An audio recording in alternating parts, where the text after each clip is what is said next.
আপনি কেমন বাপ? 32 বছর ছেলে বয়স, 5 বছর পরে দেশে গেছে, বিয়া করাইতেছেন না। আপনার ছেলের টিকিট চেঞ্জ করতেছি, আপনি বাপ নামে কলঙ্ক। এখান থেকে আপনার ছেলের টিকিট কেটে পাঠাইছি 5.5 মাসের ছুটিতে। আজকে 1 মাস পরে ছেলে চলে গেছে, তারে বিয়া করাইতেছেন না। তার বয়স 32 বছর। আপনি কেমন বাপ? ছেলেটা তো আবার চলে আসবো, আবার হয়তো গুসা কইরা 4-5 বছর পরে যাব, তখন 32 + 5 37 বছর পরে ছেলেটারে বিয়া করাইবেন। আপনি কেমন বাপ? আপনার ছেলেটা মাসের টাকা ইনকাম করতেছে 40,000-50,000 টাকা। আপনি বিয়া করাইলে ওই ছেলের টাকাগুলা আপনি আর পাইবেন না।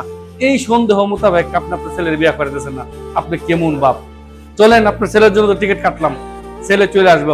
তবে আপনার ছেলে যদি কোনো খারাপ কাজ করে, তার গুনার সম্পূর্ণ দায়িত্ব আপনাকে নিতে হবে, কারণ আপনি বাপ নামে কলঙ্ক।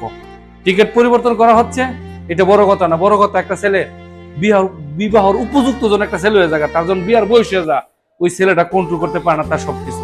আপনি ছেলে বিয়া না করান, কিন্তু তার পাপের সম্পূর্ণ ভার আপনাকে নিতে হবে। একটা কথা সবসময় মনে রাখতে হবে, প্রবাসী জীবনের মধ্যে অনেক কষ্ট। ছেলেটার বিয়া করে দিতেন, খুব ভালো হইতো।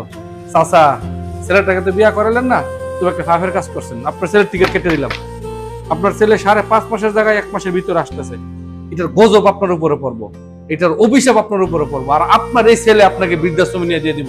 আমি কাউসার, আমি ব্যর্থ প্রবাসী আপনারে কইলাম, এই ছেলের হাতে আপনি লাঞ্ছিত বঞ্চিত হইবেন, এটা কয়ে দিলাম। অনেক দুঃখে কষ্টে ভিডিওটা করলাম, টিকিট চেঞ্জ করতে আসছি অনেক দুঃখে।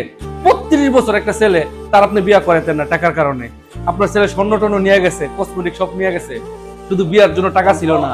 আপনার ছেলের একটু অপরাধ ছিল, তার সব ইনকামের টাকা আপনারা দিছিল, এটাই তার সবচেয়ে বড় অপরাধ ছিল। আপনার কাছে থেকে অনেক শিক্ষা পাইলাম চাচা, অনেক কিছু শিক্ষা পাইলাম। ভালো লাগলে ভিডিওটা শেয়ার করবেন, এরকম কালপিট বাবার হাত থেকে যাতে সবাই ছেলে মুক্ত। আসসালামু আলাইকুম।